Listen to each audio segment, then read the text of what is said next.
ಕಳೆದುಕೊಂಡಿರುವಂತಹ ಸಂದರ್ಭಗಳು ನಮ್ಮ ಕಣ್ಮುಂದೆ ಇವತ್ತಿಗೂ ಕಾಣ್ತಾ ಇದೆ. ಹೊಸಬಾಳ್ ನಗರ ಅಂತ ಹೇಳಿ ಕುವೆಂಪು ನಗರದ ಹತ್ರ ಹೊಸಬಾಳ್ ನಗರ ವಾಸ ಮಾಡ್ತಾ ಇರ್ತಕ್ಕಂಥ ಇವತ್ತಿಗೂ ಸಹ ಅಲ್ಲಿನ ಜನಗಳಿಗೆ ಯಾವುದೇ ರೀತಿಯಾದಂತಹ ಭೂಮಿ ಹಕ್ಕು ನಾನು ಉದಾಹರಣೆ ಹೇಳ್ತಾರೆ. ಆ ರೀತಿ ಬಹಳಷ್ಟು ಬೆಂಗಳೂರು ನಗರ ಮಟ್ಟದಲ್ಲೇ ಬಹಳಷ್ಟು ಸ್ಲಮ್ಗಳಲ್ಲಿ ಅದನ್ನ ಪಾಣಿನಲ್ಲಿ ಇನ್ಕಾರ್ಪೊರೇಟ್ ಮಾಡ್ದೇನೆ ಹಲವಾರು ವರ್ಷಗಳು ಎಲ್ಲ ಕೆಲವು ತಾಲೂಕುಗಳಲ್ಲಿ ಅದನ್ನ ಹಂಗೆ ಪೆಂಡಿಂಗ್ ಇದ್ದಾರೆ. ಇದನ್ನ ಸರ್ಕಾರದವರು ಇಂಥ ಅಧಿಕಾರಿಗಳು ಕಾಯ ಮಾಡ್ತಾ ಇದ್ದಾರೆ. ಕಚೇರಿಯಿಂದ ತಹಶೀಲ್ದಾರ್ ಹೋಗುತ್ತೆ, ತಹಶೀಲ್ದಾರ್ ಕಚೇರಿಯಿಂದ ಮತ್ತೆ ಏರಿಯಲ್ಲ ಇದೇ ಇದನ್ನ ಮಾಡಿಕೊಂಡು ಅದ್ರ ಕ್ರಮ ಏನ್ ತಗೋಬೇಕು ಅನ್ನೋದ್ರ ಬಗ್ಗೆ ಅದು ಅವ್ರಿಗೆ ಮನವರಿಕೆ ಆಗಿದೆ, ಹಂಗೆ ಪೆಂಡಿಂಗ್ ಇದೆ. ಸೊ ಇದನ್ನ ಸರ್ಕಾರ ಕೂಡಲೇ ಇದನ್ನ ಪೋಡಿ ಮಾಡಿಸ್ಕೊಳ್ಳೋದೇ ಒಂದು ದೊಡ್ಡ ಕಷ್ಟ. ಪೋಡಿಯಾಗಿ 10, 15, 20 ವರ್ಷ ಆದ್ರೂ ಕೂಡ ಅದನ್ನ ಪಾಣಿನಲ್ಲಿ ತರದಲೇನೆ ಉದ್ದೇಶಪೂರ್ವಕವಾಗಿ ವಿಳಂಬ ಮಾಡ್ತಾ ಇದ್ದಾರೆ. ಇದೊಂದು ಪಾಯಿಂಟ್. ಎರಡನೇದು ಡಿಜಿಟಲೈಸೇಷನ್ ಮಾಡ್ತಕ್ಕಂಥದ್ದು, ಆಕಾರಗಳನ್ನ ಡಿಜಿಟಲೈಸೇಷನ್ ಮಾಡ್ತಕ್ಕಂಥದ್ದು ಕಾರ್ಯ ಪ್ರಗತಿಲಿತ್ತು. ಅದು ಖಾಸಗಿಯವರಿಗೆ ಕೊಟ್ಟು ಖಾಸಗಿಯ ನಂತರ ಅದು ಹಂಗೆ ಮಾಡಕ್ಕಾಗದೆ ಸ್ಥಗಿತಗೊಂಡು ನಂತರ ಸರ್ಕಾರ ಏನ್ ಮಾಡ್ತು, ಹೊಸದಾಗಿ ಇಲಾಖೆನಲ್ಲೇ ಪ್ರಾರಂಭ ಮಾಡಿದೆ. ಪ್ರಾರಂಭ ಮಾಡಿದಂತ ಸಮಯದಲ್ಲಿ ಅದೇನು ಪೂರ್ಣಗೊಂಡಿಲ್ಲ.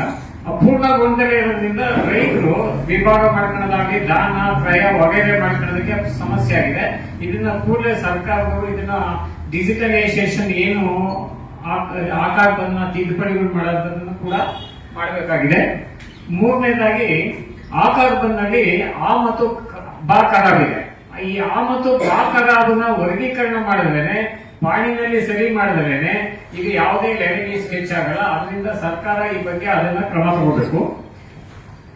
ಇದರಿಂದ ಲೆವೆಲ್ ಸ್ಕೆಚ್ ಮಾಡೋದಕ್ಕೆ ಆಗಲ್ಲ. ದುಡ್ಡು ಕಟ್ಟಿ ಹಲವಾರು ತಿಂಗಳು ಹಲವಾರು ವರ್ಷಗಳು ಕಾಯ್ಬೇಕಾದಂತ ಸಂದರ್ಭ ಬರುತ್ತೆ.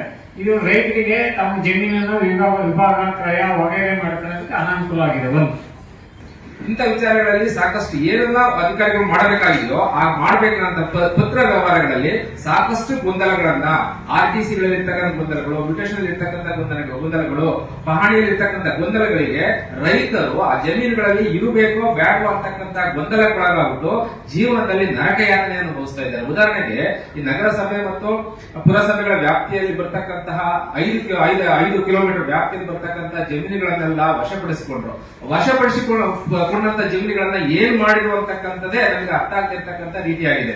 ಹೀಗೆ ಅವರು ಜಮೀನು ಮಾಡೋದಕ್ಕೂ ಅವಕಾಶ ಕೊಟ್ಟಿಲ್ಲ. ವಶ ಮಾಡಿಕೊಂಡಂತ ಜಮೀನುಗಳನ್ನ ಬೇರೆ ವ್ಯವಸ್ಥೆಗೆ ಅದನ್ನ ಅನುಕೂಲ ಮಾಡ್ತಕ್ಕಂಥ ಜಾರಿ ವ್ಯವಸ್ಥೆಯನ್ನು ಮಾಡಿಲ್ಲ. ಉದಾಹರಣೆಗೆ ವಸತಿ ಇಲ್ಲದವರಿಗೆ ಭೂಮಿಯನ್ನು ಕೊಟ್ಟು ಅಲ್ಲಿ ಮನೆಗಳನ್ನು ಮಾಡ್ತಕ್ಕಂಥ ವ್ಯವಸ್ಥೆ, ಅಲ್ಲಿ ಸ್ವಿಮ್ಮಿಂಗ್ ಪೂಲ್ ಮಾಡ್ತಕ್ಕಂಥ ವ್ಯವಸ್ಥೆ, ನಾಗರಿಕರಿಗೆ ಏನೋ ಸವಲತ್ತು ಮಾಡಬೇಕು ಆ ಕೆಲಸನೂ ಮಾಡಿಲ್ಲ. ರೈತರಿಂದ 5 ಕಿಲೋಮೀಟರ್ 10 ಕಿಲೋಮೀಟರ್ ವ್ಯಾಪ್ತಿಯಲ್ಲಿ ಇರ್ತಕ್ಕಂಥ ಜಮೀನನ್ನು ವಶಪಡಿಸಿಕೊಂಡ್ಬಿಟ್ರು. ವಶಪಡಿಸಿಕೊಂಡ ಜಮೀನುಗಳನ್ನ ಹಾಗೆ ಇಟ್ಕೊಂಡಿದ್ದಾರೆ. ಈಗ ಮುಖ್ಯಮಂತ್ರಿಗಳ 1 ಲಕ್ಷ ಬಹುಮಡಿ ಕಟ್ಟಡ ಮಾಡಿದ್ದಾರೆ, ಹೆಸರಿಗೋಸ್ಕರ ಮಾಡ್ತಾ ಇದ್ದಾರೆ. ಕೆಲವೊಂದು ಜಾಗಗಳನ್ನ ಮಾಡಿದ್ದಾರೆ.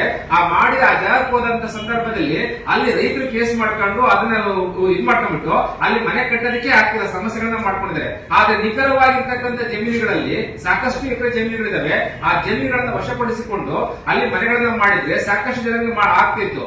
ಆದ್ರೆ ಈ ಸರ್ಕಾರ ಏನ್ ಮಾಡ್ತಾ ಇದೆ ಅಂತಂದ್ರೆ ರೈತರಿಗೆ ಮತ್ತು ನಾಗರಿಕರಿಗೆ ಕಣ್ಣುವರಿಸುವ ಕೆಲಸವನ್ನ ಮಾಡಿದರೆ ಕಾರ್ಯಕ್ರಮಗಳನ್ನ ಜಾರಿಗೆ ತರತಕ್ಕಂಥಲ್ಲಿ ವಿಫಲರಾಗಿದ್ದಾರೆ. ಹಾಗಾಗಿ ಈ ಮೂಲಕ ನಾವು ಸರ್ಕಾರಕ್ಕೆ ಗಮನ ತರ್ತಕ್ಕಂಥ ವಿಷಯ ಏನಂದ್ರೆ ಈ ಕೂಡಲೇ ಸರ್ಕಾರ ತಾನು ಏನನ್ನ ಮನಸ್ಸಿನಲ್ಲಿ ಇಟ್ಕೊಂಡಿರ್ತಕ್ಕಂಥ ಕಾರ್ಯ ಮಾಡಬೇಕು ಅಂತ ಇದೆಯೋ ಅದನ್ನ ಅಧಿಕಾರಿಗಳ ರೂಪದಲ್ಲಿ ರಾಜ್ಯ ನಾಯಕರಾದಂತಹ ಲೋಕೇಶ್ ಚಂದ್ರ ಸರ್ ಅವರು ದಲಿತ ಶೋಷಿತ ರಕ್ಷಣಾ ವೇದಿಕೆಯ ಸಂಘಟನೆಯ ಮೂಲಕ ಅವರು ಸಹ ಭಾಗವಹಿಸಿದ್ದಾರೆ. ಬೌದ್ಧ ಮಹಾಸಭಾ ಸಂಘಟನೆಯ ಪದಾಧಿಕಾರಿಗಳಾದಂತಹ ಉಪಾಧ್ಯಕ್ಷರಾದಂತಹ ಲತಾ ಅವರು ಸಹ ನಮ್ಮೊಂದಿಗಿದ್ದಾರೆ.